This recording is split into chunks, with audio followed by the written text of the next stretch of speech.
안녕하세요. 사회복지사로 일하고 있는 40대 여자입니다. 흉년이 곡식이다라는 말 들어보셨나요?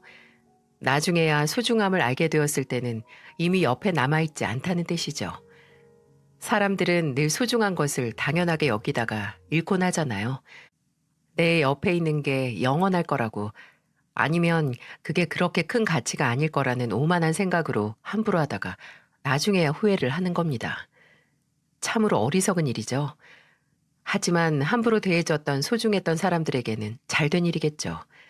나의 가치를 몰라주는 사람과 계속 함께하는 것보다는 떨어져서 나와 내 가치를 알아주는 사람들과 함께 해야 하니까요. 고등학생 시절부터 사회복지사 일을 꿈꿔왔던 저는 천성인지 아니면 업으로 삼고 있는 일 때문에 얻은 직업병인지 늘 받는 것보다는 주는 게 더 편한 사람이었습니다. 근데 그런 저의 마음을 너무나 당연하게 여긴 한 사람을 제 인생에서 내보내는 경험을 하게 되었어요. 20대 중반에 제가 처음으로 일을 시작했던 곳은 노인복지센터였습니다. 저는 사무직이긴 했어도 필요하다면 오시는 노인분들을 응대하는 업무도 함께 했죠. 늘 예산이다 뭐다 인력난에 고생했던 곳이기도 했고 노인분들께 직접 이야기를 들어보고 센터 내에서 노인분들을 대상으로 개선되어야 할 사항을 들어야 했기 때문이었죠. 어려서부터 할머니 따라 마실 나가면 늘 동네 어르신들의 귀염둥이였던 저는 어르신들과도 어려움 없이 대화를 잘했어요. 그런 능력을 10분 발휘해서 이 험난하고 어려운 사회복지사 일에서 오랫동안 살아남았네요. 물론 일적으로 스트레스가 장난 아니긴 했어도 무엇보다 보람있고 누군가에게 도움 주는 걸 좋아하는 제게 꼭 필요한 일이라고 생각을 했거든요. 그렇게 일하는 곳에서 한 어르신을 만났는데 저희 센터에서 몇 년 동안 실버 프로그램을 듣던 어르신이었어요. 거의 2년 정도 센터에서 이런저런 수업을 수강하셨고 그때 센터 신입이었던 제게 와서 우유나 빵이나 찔러주셨던 분이라서 정이 더 들긴 했었죠. 아유, 선생님은 참 말도 조곤조곤 잘하고 웃기도 예쁘게 잘 웃고 내가 아들만 있었으면 바로 며느리로 모시고 가는데 내가 딸만 셋이라서 아쉬워 죽겠네.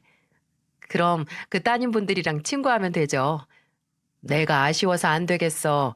내가 정말 친한 친구가 있는데 그 큰아들이 아직 혼자거든. 잘생겼어. 키도 크고. 저 뭐냐. 자동차, 외제 자동차 파는데 돈도 꽤 잘 벌어. 내가 그 친구한테 말해볼 테니까 한번 만나봐. 그때 제 나이가 20대 중반이었는데 처음에는 그저 칭찬을 하기 위한 말이라고 생각을 했습니다.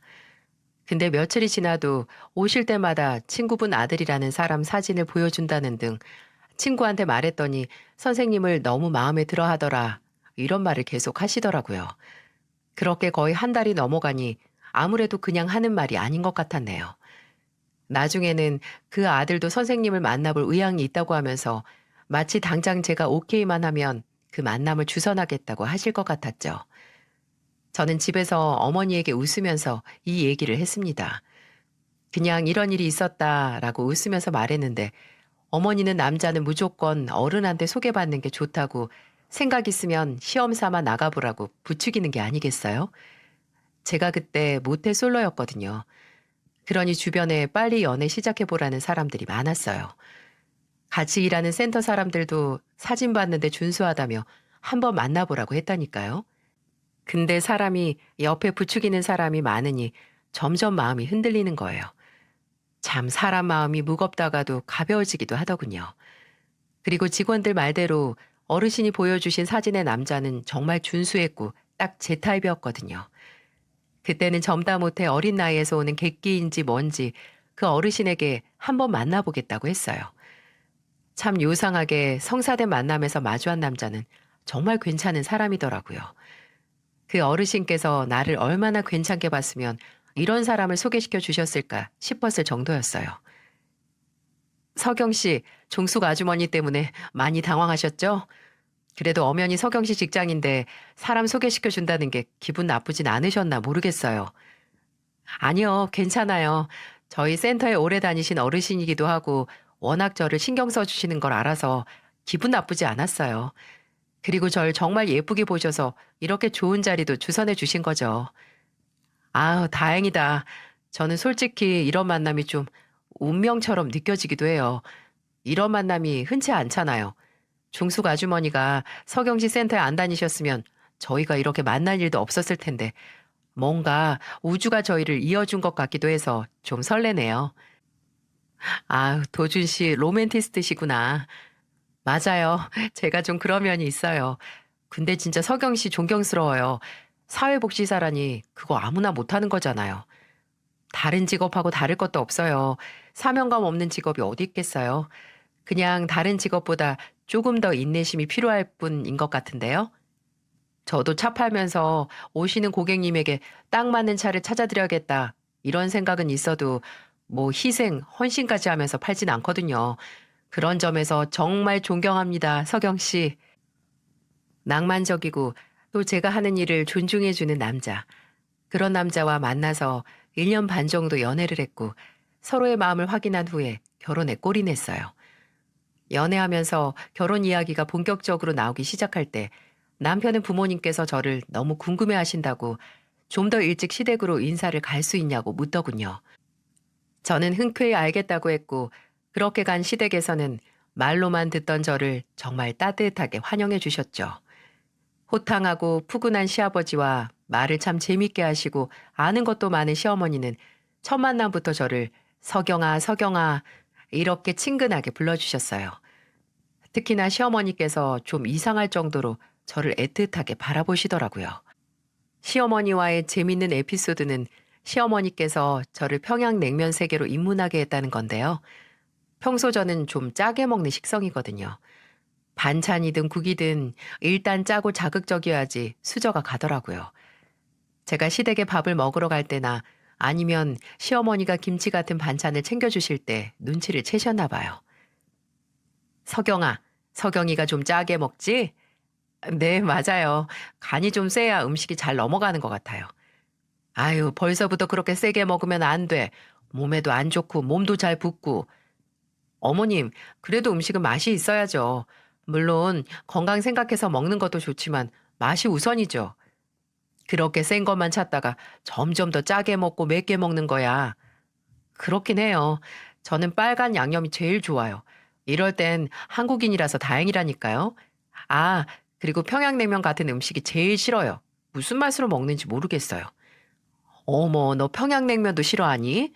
네, 너무 심심하잖아요. 얘가 제대로 된 데서 못 먹어봐서 하는 소리지. 제가 평양냉면 싫어한다고 하면 다들 그 소리 하더라고요. 제대로 된 데서 못 먹어봤다고.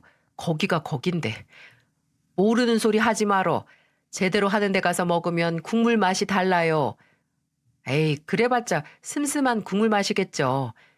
안 되겠다. 내가 너 데리고 다니면서 진짜 평양냉면 참맛을 알게 해줘야겠어. 시어머니는 평양냉면을 얼마나 사랑하시는 건지 무슨 홍보대사처럼 그 이후로 전국의 맛있는 평양냉면집에 저를 데리고 다니시기 시작했어요. 초심자가 시작하려면 학동, 학동에 있는 냉면집으로 시작하자. 이렇게 시작해서 이제 어느 정도 먹었으니 내가 제일 좋아하는 맛집으로 가자. 저기 염리동 가면 내가 일주일에 한 번은 늘 가는 집이 있어. 거기는 줄도 길게 서니까 빨리 가자까지. 서울 경기에 내노라 하는 맛집부터 시어머니만 아는 숨은 맛집까지 평양냉면집 도장 깨기를 하고 다녔었네요. 그 결과 저는 이 구역 평양냉면 미식가가 되어 있었어요. 정말 평양냉면은 무슨 맛으로 먹는지 통 알 수가 없었는데 시어머니께서 잠자고 있던 제 미각을 확 깨워주신 거죠. 그런 절 보고 시아버지는 고개를 절레절레 흔들면서 웃으셨어요. 성공했네, 성공했어. 저 사람이 신혼 때부터 나한테 평양냉면 맛 알게 해주겠다고 별짓을 다 했는데 실패했거든.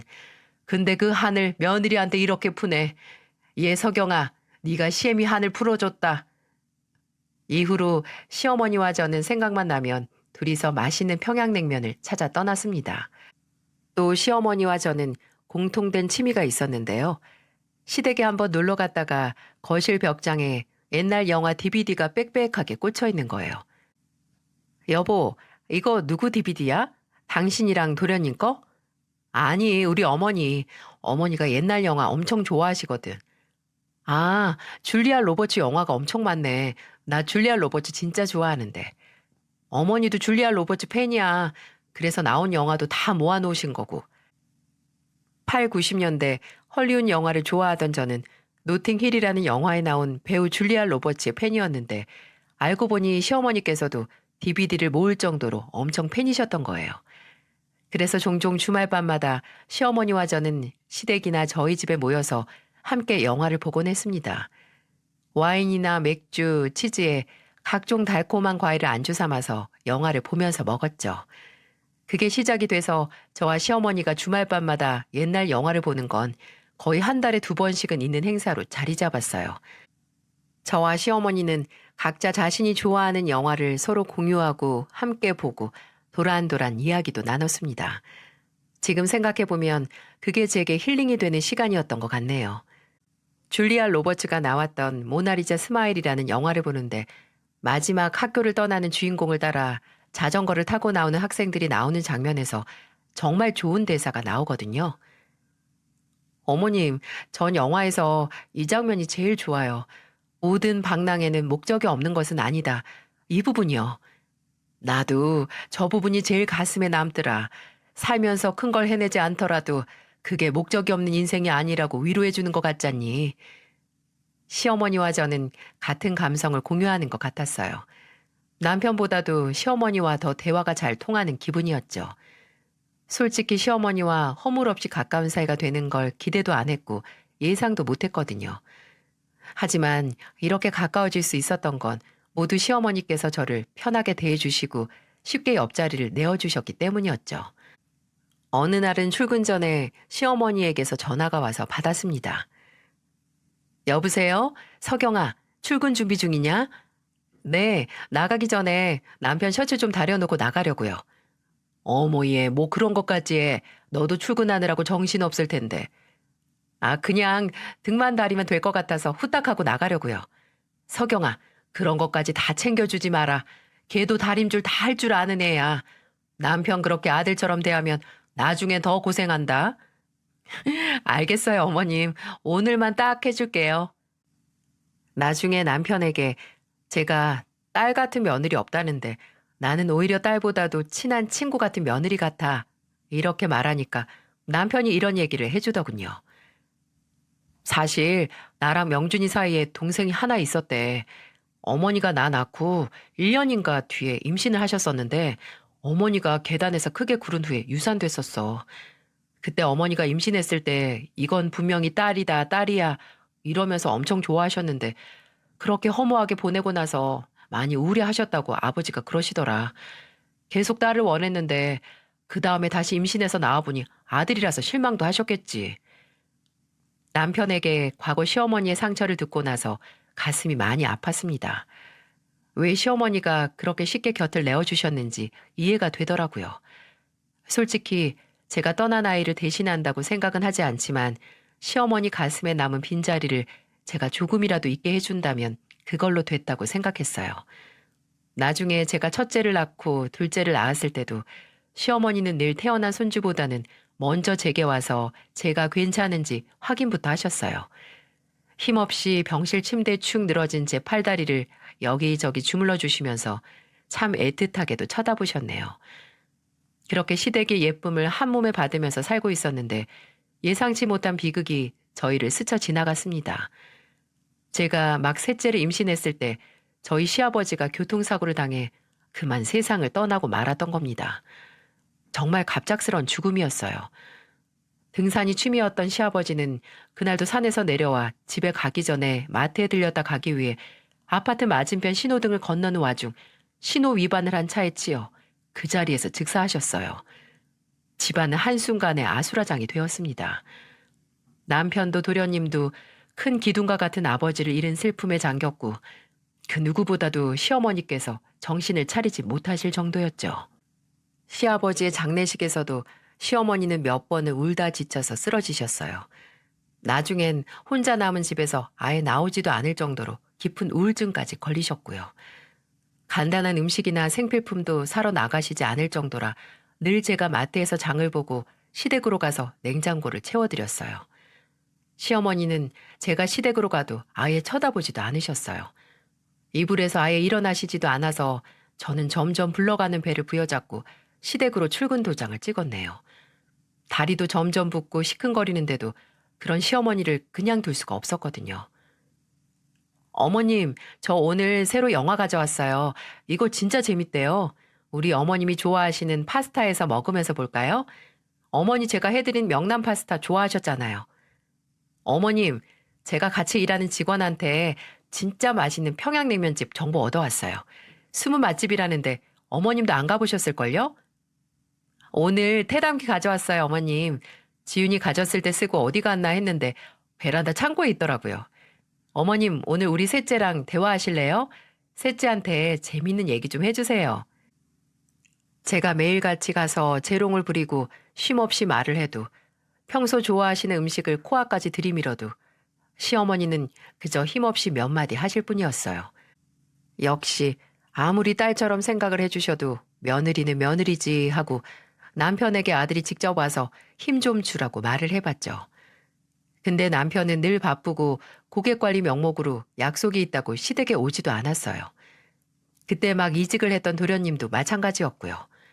근데 엄청난 돌발 상황 덕분에 저희 시어머니께서 깊고도 깊은 우울의 늪에서 빠져나올 수 있었어요. 그날도 어김없이 오늘은 시어머니와 뭘 하면서 시간을 보낼까 하면서 시댁으로 향하고 있었죠. 택시를 타고 20분 정도 걸리는 거리라서 그날도 택시를 타고 가고 있었어요. 날도 흐릿한데 오랜만에 오징어 사다가 파전이나 부쳐서 해먹을까 해서 근처 마트에 들러서 오징어도 넉넉하게 3마리를 샀네요. 근데 차 안에서부터 이상하게 배가 당기더라고요. 저는 그때 출산 예정일을 한 3, 4주 정도 남기고 있었거든요. 그때 배도 뭔가 단단하게 굳는 것 같고 등하고 배하고 다 당겨서 예정일이 다가오니 그런가 보다 하고 넘겼습니다. 통증이 걱정할 정도는 아니었으니까요. 시댁에 도착해서 오늘도 안방에 누워만 계시는 시어머니께 인사드리고 파전을 해먹자고 하고는 부엌으로 가서 반죽을 만들고 있었어요. 근데 몇 분이 지나고 배가 미친 듯이 아프기 시작하는 거예요.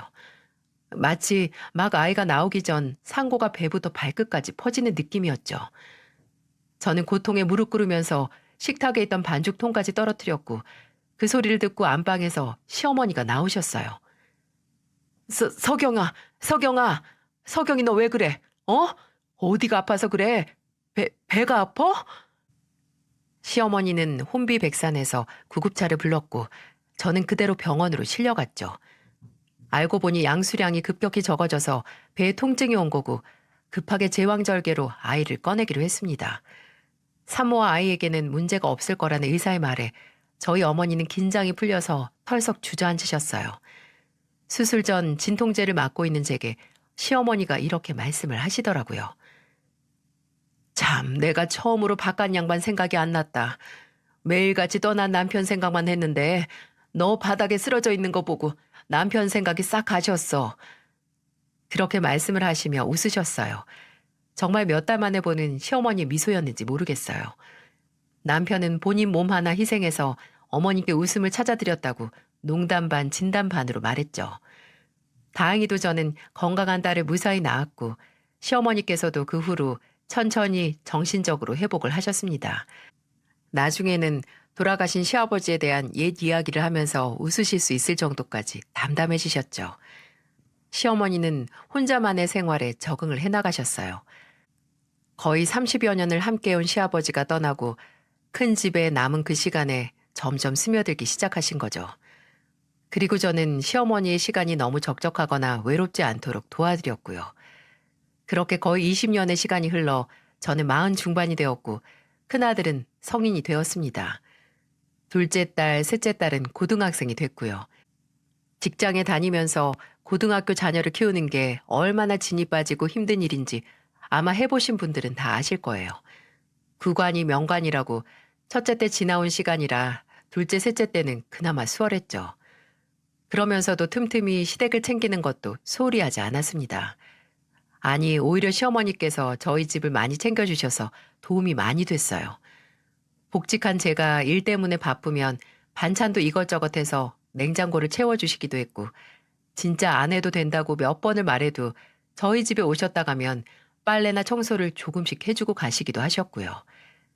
세상에 변하지 않는 관계는 없다고 하지만 저희 시어머니와 저의 사이는 영원히 변치 않을 거라고 생각을 했죠. 그런데 역시 섣부른 확정은 금물이더군요. 어느 날부터 시어머니가 어딘지 이상해지기 시작했어요. 처음에는 눈치채지 못했어요.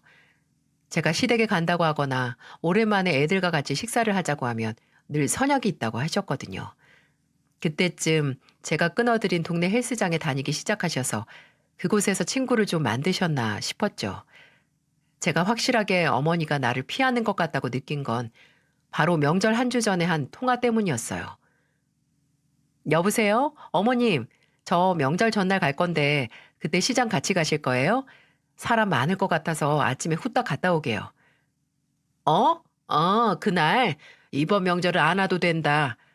네? 그게 무슨 소리세요? 오지 말라뇨. 그래, 뭐 그렇게 명절을 매번 챙기냐? 나 이번 명절에는 종숙이랑 제주도 갔다 올란다. 갑자기요? 종숙이가 엊그제 전화가 왔더라. 같이 가자고. 너도 일하느라 바쁘고 지윤이랑 서윤이 둘 다 공부 때문에 바쁜데 뭐하러 여기까지 왔다 갔다 해?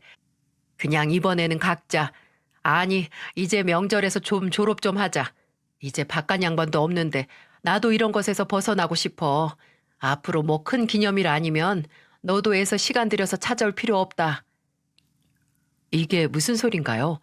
명절을 이제 졸업하고 큰일이 없으면 시댁에도 오지 말라니 이해가 가지 않았어요. 아니 원래 시어머니께서 평소에 하시던 생각이나 말이었으면 이상하다고 느끼지도 않았을 겁니다. 하지만 외로움도 잘 타고 손주 만나는 걸 세상 누구보다도 좋아하셨던 분이 이러시니 너무나 갑작스럽고 말이 안 된다고 생각을 했죠. 저는 남편에게 넌지시 말을 꺼냈어요. 여보, 여기 넥타이 꺼내놨다? 근데 혹시 어머님이 나한테 화나신 거 있나? 화? 왜? 어머니가 당신한테 뭐라고 하셔? 아니, 그건 아니고 그냥 요즘 나를 좀 피하시는 것 같아서. 피하시기만 하셔? 다른 말은 없으시고? 혹시 당신한테 무슨 얘기 한 적 없어? 아니면 당신이 연락을 해도 뭔가 피하는 것 같거나. 나야 뭐 평소에 먼저 연락 안 하는데 뭐. 나 오늘 좀 늦어. 밥도 먹고 올 거야. 남편은 그저 시큰둥하고 별 관심도 없었어요. 시어머니께 단도직입적으로 묻지는 못하고 그저 혼자 속만 알았죠. 며칠째 매번 하는 문자에도 통 답장이 없으셔서 저는 그때 같은 센터에서 일하던 팀장님과 퇴근 후에 맥주 한 잔을 마시며 푸념을 했습니다. 팀장님, 우리 시어머님 알죠? 예전에 센터에도 한번 오셨었잖아요. 커피 사들고. 기억나지. 서경 씨 무지하게 아끼시는 것 같던데? 맞아요. 근데 요새 좀 이상해지셨어요. 왜? 갑자기 안 하던 시집살이라도 해? 아니, 그건 아니고요. 좀 연락이 안 되고 나를 피하는 느낌? 원래 일주일에 2번은 얼굴 꼭 봤거든요. 아무리 바빠도 제가 시댁으로 가거나 어머님이 제 집으로 오셨어요. 근데 그것도 이제 찾아오지 말라고 하고 아예 연락을 끊고 싶어 하는 것 같아서 답답해 죽겠어요. 안 그랬던 분이 갑자기 그런다고? 어디 아프신 거 아니야? 왜 어르신들 몸 아프면 가족들한테도 비밀로 하잖아. 괜히 짐대기 싫어가지고. 그때 심장이 덜컹하고 내려앉는 것 같았습니다. 혹시나 팀장님 말대로 어디가 안 좋아져서 그런 거라면 어쩌지 하는 생각이 머릿속을 지배했죠. 저는 팀장님과 헤어지고 그대로 시댁으로 갔습니다. 제 걱정이 눈덩이처럼 불어나기 전에 이 답답함을 해소해야 했죠. 시댁 도어락 비밀번호는 이미 알고 있어서 일부러 초인종을 누르지 않고 들어갔습니다. 집안은 고요하긴 했지만 작게 TV 소리가 나긴 하더라고요. 어머님, 저 왔어요.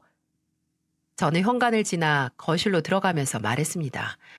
그리고 안방에 계시던 시어머니가 거실로 나오시더니 저를 보고 당황하시는 거예요.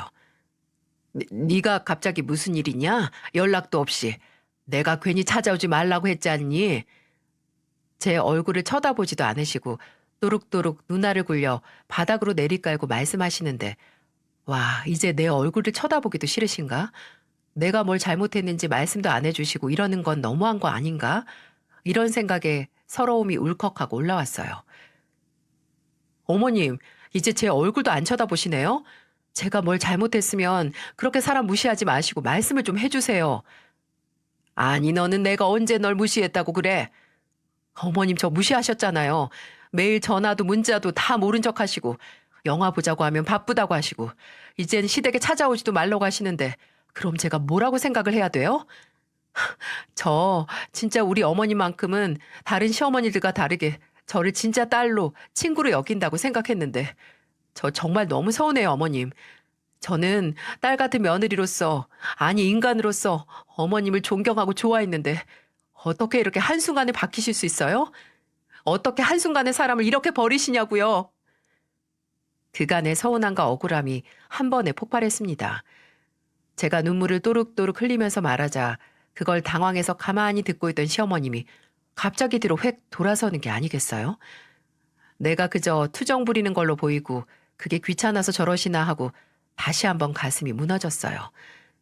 아무리 며느리를 딸같이 생각한다고 해도 피로 이어지지 않았으면 그저 뒤돌면 남이구나 하는 생각이 비수처럼 제 가슴에 꽂혔죠.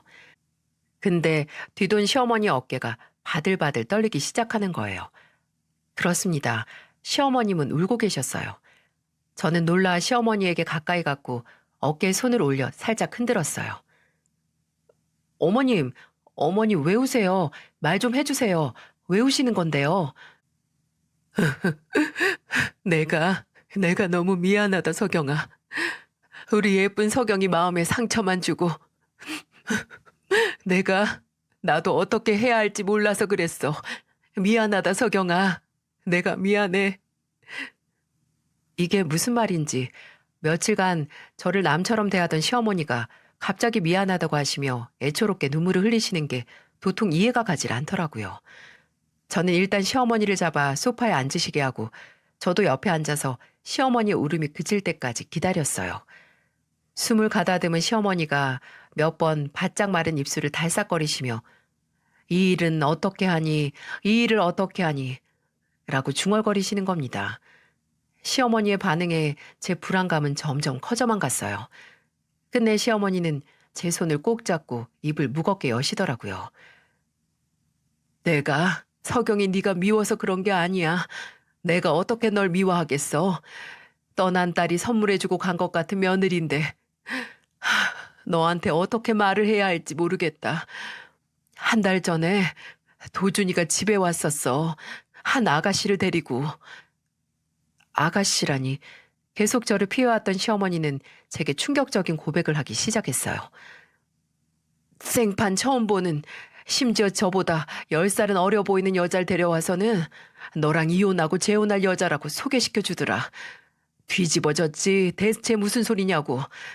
석영이랑 왜 이혼을 하냐고 물어도 그저 그냥 이 여자가 좋다고 하는 거야. 근데 내가 그걸 어떻게 허락을 하니? 절대 안 된다고 했지. 석영이는 너랑 이혼하겠대? 이렇게 물으니까 석영이는 아직 모른다고. 그래서 나한테 부탁할 게 있다고 하는 거야. 나 참 무슨 일이냐 이게. 시어머니는 그날 남편이 바람난 여자를 데려와서 했던 얘기를 더욱더 상세하게 얘기해 주었죠. 나한테 부탁할 게 뭐 있어. 당장 나가라. 저 아가씨 데리고 나가. 네가 어떻게 그래. 네가 어떻게 석영이 그 착한 걸 두고 딴 여자랑 바람이 나. 어머니, 이게 내 마음대로 되는 거예요? 그럼 어떡해요. 다른 사람이 좋아진 걸. 그러니까 어머니가 애 엄마 좀 설득해 주세요. 지금 내가 애 엄마 버리고 다른 여자랑 살림 차린다고 하면 어머니 큰아들 희대 쓰레기 되는 거예요. 그래, 잘 아는구나. 내 속으로 낳은 놈이 이렇게 쓰레기가 될 줄 누가 알았겠어. 그러니까 어머니가 애 엄마한테 저한테 먼저 이혼 얘기 꺼낼 수 있게 도와달라고요. 남편이 나보다 애 엄마 잘하는 게 어머니잖아요. 헛소리 하지 말고 네가 알아서 해. 저 아가씨랑 정리하든가 직접 석영이한테 말해서 이혼하든가. 어머니, 이 사람 임신했어요. 제 아이예요. 뭐? 아니, 만난 지 얼마나 됐다고 임신을 해. 그게 뭐가 중요해요. 저 진짜 이 사람이 제 운명이라고 생각해요. 제 아이까지 가졌는데 이 사람이랑 못 헤어져요. 그럼 석영이는 네 애만 3명을 낳았어. 3명 낳고도 나가서 일하고 애들도 바르게 잘 키우고 너한테도 그동안 끔찍하게 잘했고 나한테는 말할 것도 없이 잘했다고. 네가 어떻게 그런 애를 두고. 그런 착한 사람 상처 안 받게 어머니한테 도와달라는 거 아니에요. 됐다, 됐어. 나한테 도와달라는 말 하지도 마. 내 아들이니까 당장 때려 죽이지는 못하는 거야. 너 알아서 해결해라. 난 모르겠다. 도대체 어디서부터 어디까지 어떻게 정리를 해서 받아들여야 하는 건지. 내 아이들의 아빠가 나와 20여 년을 같이 산 내가 사랑했던 남자가 다른 여자랑 바람이 났고 또 나와 이혼하게 시어머니더러 도와달라고 했다뇨. 시어머니가 잡고 있던 제 손이 바들바들 떨렸습니다. 시어머니는 그런 제 눈치를 보면서 다시 말을 이어서 하셨죠. 내가 걔 그 부탁 같지도 않은 헛소리는 거절했다만 차마 너한테 말을 못하겠더라. 내가 말하면 네가 얼마나 상처를 받겠어. 그렇다고 그 여자는 아들을 때려서 말릴 수도 없는 노릇이고 운명이랜다, 운명. 운명이라고 느껴져서 덜컥 임신까지 했대. 그런 연놈들한테 무슨 말이 통하겠어. 그럼 어머님은 제 얼굴 보기가 미안해서 그동안 그러신 거예요? 내가 무슨 염치가 있니? 뼈에 새기고 나온다는 바람둥이나 나와서 이 꼴을 다 만들고 또 아들한테 그런 소리 듣고도 차마 너한테 말을 못하니 정말 그래서 그랬다. 너 볼 손주들 볼 염치가 없어서 미안하다 석영아. 너무 미안해. 뭐라 할 말이 없었어요. 남편은 바람이 났고 심지어 바람 상대는 임신까지 해서 나랑 헤어질 날만 기다리고 있는 거 아닌가요?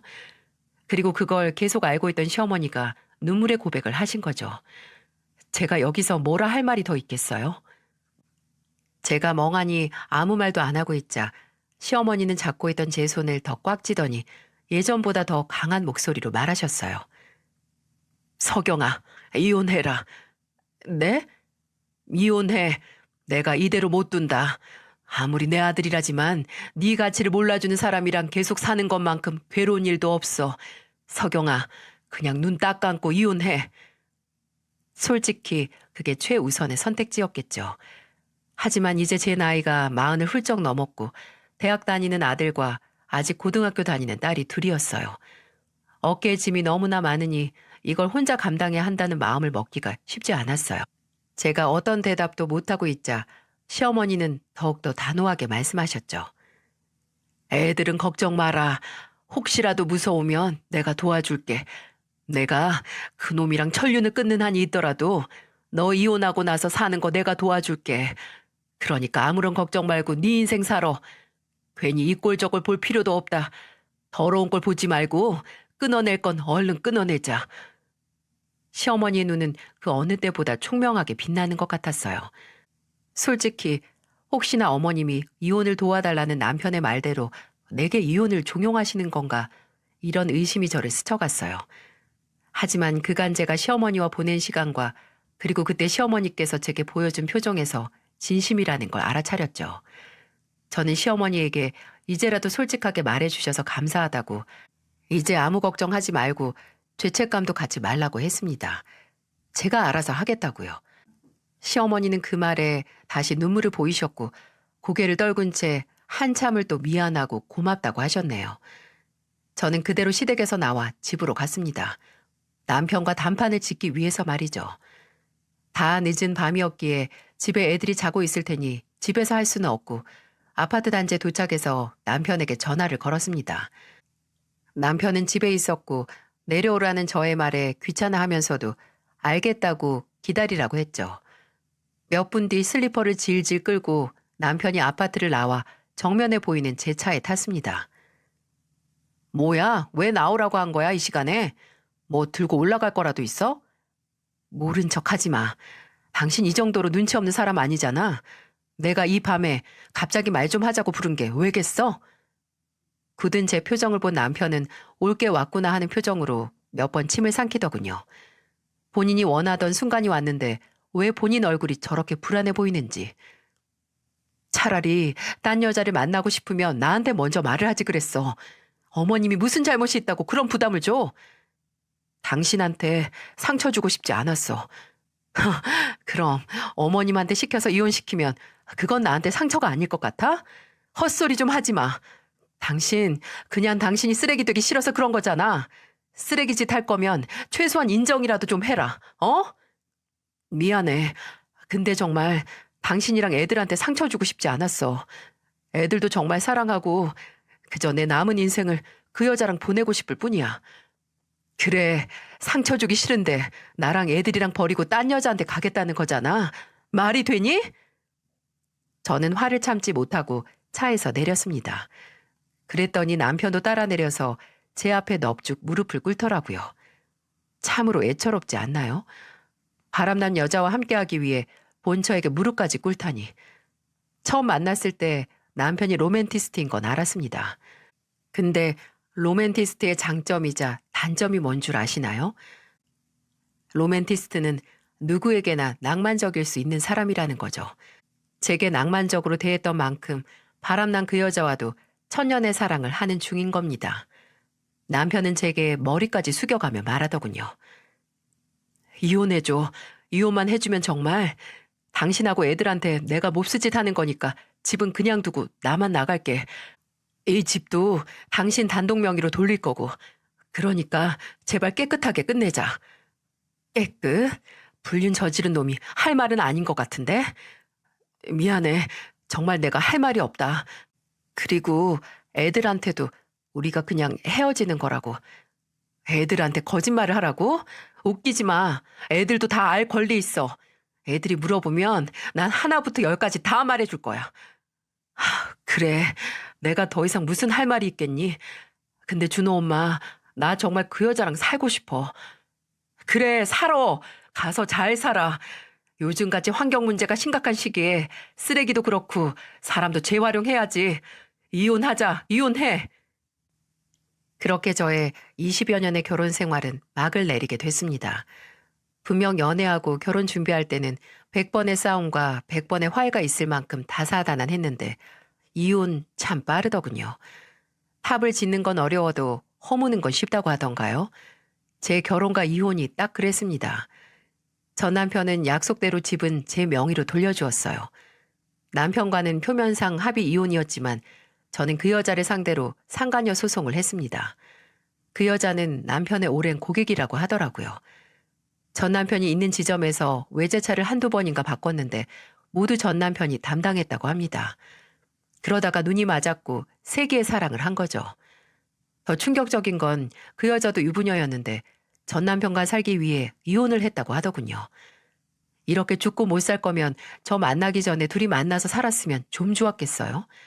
괜히 여러 사람 시간 낭비하지 않고 괴롭게 하지 않고 둘이 살았으면 되잖아요. 이 무슨 운명의 장난이랍니까? 시어머니께서도 제 이혼 이후에 제게 따로 2억을 챙겨주셨습니다.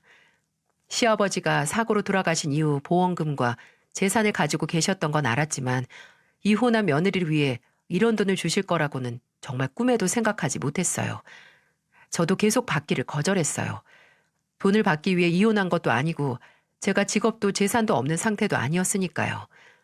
하지만 시어머니는 혹시라도 부모님의 이혼으로 상처를 받았을 손주들이 그 영향으로 조금도 피해를 보지 않았으면 해서 챙겨주는 돈이니까 나중에 둘째, 셋째 대학 등록금이나 생활비로 써달라고 하시더군요. 그래서 그 돈은 그대로 묶어두었어요.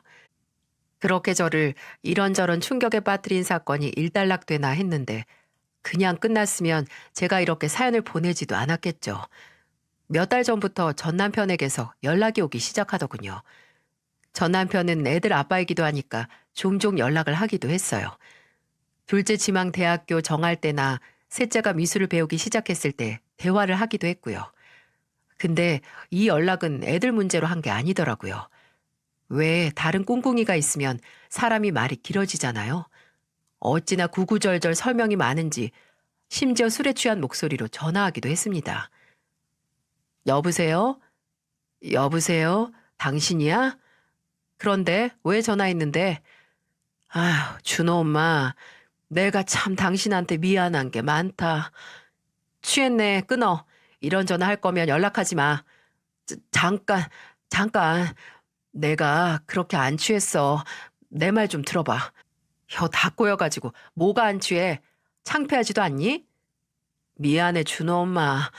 당신이 나한테 얼마나 잘했는지 그것도 모르고. 그래, 놓치고 나니까 아쉽지? 근데 어쩌나 나는 너무 다행이라고 생각하는데. 그래, 내가 나쁜 놈이야, 내가. 미안해, 준호 엄마. 우리 서경이 맨날 내 아침도 차려주고 셔츠도 매일 다려서 옷장 앞에 딱 걸어두고 내가 신고 나갈 양말까지 챙겨줬던 우리 서경이. 아우, 밥맛 떨어진다. 끊어. 끊고 네가 그렇게 사랑하는 그 여자한테나 가. 매번 이런 식이었어요. 일주일에 한 번 정도 전화해서 제가 얼마나 본인한테 잘해줬는지 말하면서 후회한다는 말을 했죠. 그러다가 지금 같이 사는 여자 욕까지 하더라고요. 정말 제정신인가요? 아무것도 안 해, 아무것도. 아, 부잣집 딸이면 다야? 돈 좀 있다고 아주 유세를 떨어요. 매일이 배달 음식이야. 3일만 지나면 집에 플라스틱 쓰레기가 산더미만큼 쌓여 있어. 근데 그것도 안 치워. 음식물 쓰레기도 그냥 둬서 집안에 온통 냄새 나고 내가 청소 좀 하라고 한마디 했다고 소리소리 지르는데 사람 불러서 치우면 되지 지가 식모냐고 악을 쓰는 거야. 근데 그게 어쨌다고. 나 지금 지훈이 대학 문제로 전화했어. 딴소리 좀 하지 마. 당신 목소리 들으니까 내가 마음이 놓여서 그랬어.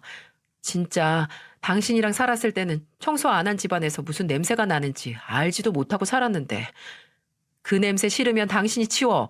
당신 청소하면 되잖아. 나는 일하면서도 다 했어. 이게 다 뭔가요? 분명 밑밥을 깔고 있다는 느낌을 지울 수가 없었죠.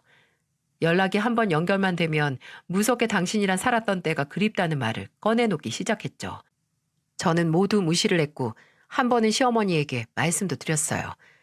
전 남편과 이혼을 했어도 시어머니와는 저도 애들도 계속 왕래가 있었거든요. 시어머니가 정말 그 여자와 살림을 차린 전 남편 거의 연을 끈다시피 하셨기 때문이었죠. 또 시어머니께서 저와 손주들 얼굴을 계속 보길 바라셨기에 저도 선을 긋지 않았고요.